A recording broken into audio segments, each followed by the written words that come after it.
Hello and welcome to my easy to understand guide to the responder and industry. This video is going to be particularly relevant for you if you are studying AQA A-level media studies, as it currently appears as a set text on that specification. The set episode for study is Series 1, Episode 1, although for this video about industry, I'll be talking about the series in general as well. The series was broadcast on the BBC. Now, the BBC is a public service broadcaster. That means it doesn't feature any advertising at all, it's not commercial, and they are publicly funded via the licence fee. Being funded by licence fees paid by members of the public mean that they have a limited funds and they can't kind of waste money. Otherwise, the public would get really annoyed with them. It doesn't mean that they have low budgets, though. They do actually have quite high budgets for their programmes. But their public service broadcasting remit does come with it several rules that they have to follow. For example, one of the things they have to do is to inform, to educate, and to entertain. Now, clearly this programme is entertaining. It's a drama, it's got lots of mystery, it's got lots of action. It could also be seen as informative and education as well, particularly about things like the criminal justice system. Another thing that the BBC have to do as part of their remit is to represent Britain to the world, and this is clearly a very British drama. It includes lots of settings in regional areas, for example, Liverpool, and the cast and writers, the crew, are predominantly British as well. And one of their other parts of their remit is that they need to add diversity into their programmes. And you can see this diversity within the cast in terms of gender, ethnicity, etc. When this was broadcast on the BBC, it was broadcast at 9 p.m, which is the time of the watershed. Now, Ofcom basically decide that this is a kind of time within the schedule where they imagine or they hope that a lot of children will have gone to bed, and therefore any programme that they think is going to be aimed more at adults, maybe it's got more graphic or more violent content, is going to be put on at 9 o'clock or after. But it's also a very popular time slot as well. So 9 p.m. is considered a very mainstream time slot, and it's a really good way of targeting a big, wide audience. But that 9 p.m. time slot does explain the fact that some of the programme content is a lot more adult. For example, there's obviously quite a lot of violence. Some of the dialogue, they discuss things like paedophiles, they discuss masturbation, and they also talk about finding body parts as well. So definitely slightly more adult in terms of content.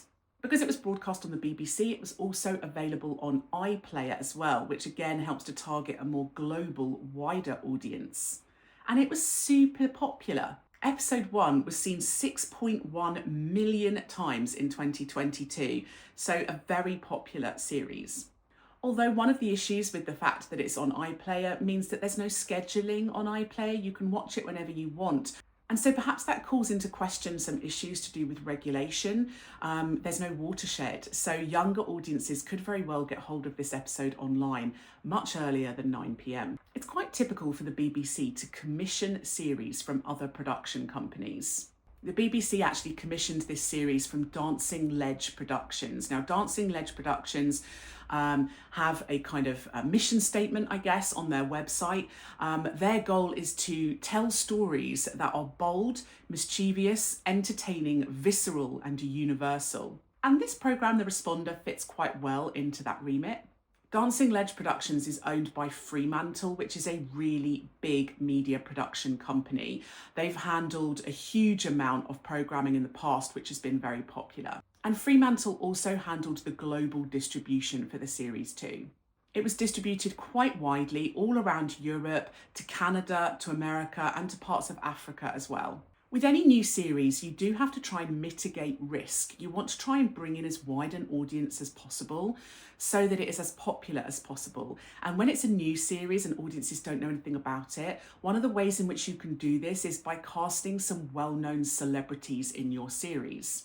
The BBC did this by casting people like Martin Freeman, people like Ian Hart. These actors have quite big fan bases. They're quite well known and well known globally. And they're going to bring in some of their pre-sold fan base to watch this series. It does have a bit of a risk, this series, and that's the fact that it's set in Liverpool. Now, that sounds really strange, but Liverpool, obviously, the people who live in Liverpool have quite strong accents, and it can be hard for people who don't live in Britain to understand those accents. So it can make it quite hard to distribute globally to other countries. There's a lot of countries who find strong regional British accents quite hard to comprehend. But crime is a popular genre at the moment. Crime series, detective series, they are popular genres at the moment. And so that helps to mitigate some of this risk. The marketing for the series was done primarily by a company called Milk Publicity. They released a lot of first look images, so to kind of tease audiences and get them interested in the series. They also shared various clips from the show on social media. Now, social media is obviously a great way to target a big global audience and hopes to play on audiences' desires to share and to tag. A lot of the marketing also focused on things like reviews and awards that it had won. So hoping to kind of appeal to audiences' desires to watch quality programming. Because the series was filmed primarily in Liverpool, they were able to get some funding for the series from Liverpool City Council. This was the LCR Production Fund. So sometimes filming in regional areas of Britain can help bring in extra funding. So that was my easy to understand guide to the responder and industry. Don't forget to subscribe to my channel for other videos that are going to be relevant for you. And if you would like a video that I don't already have, leave a little comment below and I'll see what I can do.